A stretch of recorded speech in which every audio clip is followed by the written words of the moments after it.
Sometimes you just have this great idea of a game, but it can be really hard to do it on your own. We wanted space for our studio's creativity to flow free, so that we could try unconventional approaches to solving new ideas.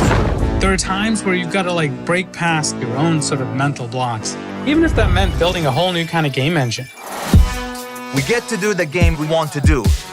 Nothing, and I mean nothing, comes into the game if it doesn't follow the vision. We can really push our ideas further and bigger than we first imagined. Let's find that magic.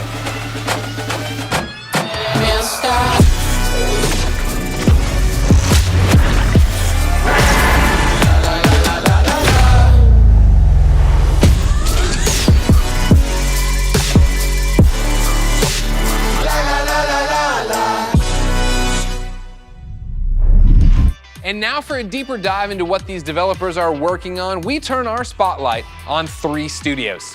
Up first is Hazelight and their mild-mannered, quiet leader, Josef Fares. Let's do it. Please welcome Josef Fares. There are passionate people, there are crazy people, and there's me. Okay, can you swear here? Can you swear? Okay.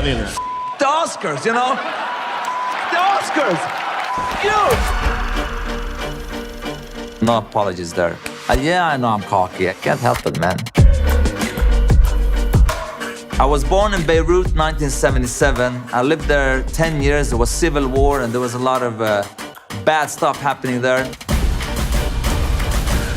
We tried to move 5 times to Sweden. The 5th time they let us in. And that's lucky for Sweden, because I've given Sweden a lot, you know. My 3rd movie, Zozo, it's basically about my life when I came to Sweden when I was young.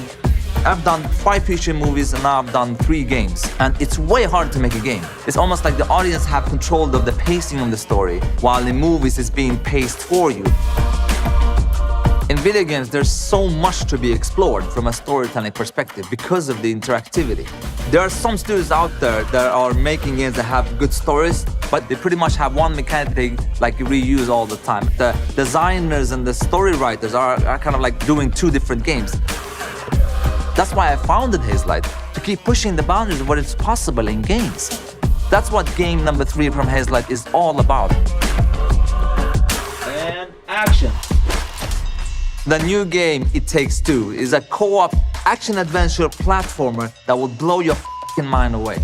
The story starts out with a small family. Cody, May, that's the parents, and then Rose, the little daughter. So Cody and May are about to separate. Rose doesn't want them to divorce, so she creates 2 dolls out of wood and clay, and these dolls magically come alive and actually controls both Cody and May. And you could say you're almost controlling their emotions. You're almost playing their emotions.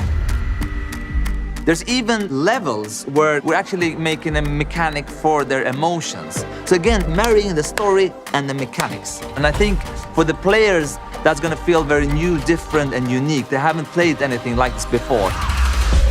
It Takes Two is a crazy roller coaster ride that doesn't really have an ending. It has an ending, but that ending is that the roller coaster crashes and you fly into the sky and get up into space. And when you're in space, you're like, what the f am I doing up here? And then maybe you get back to Earth again.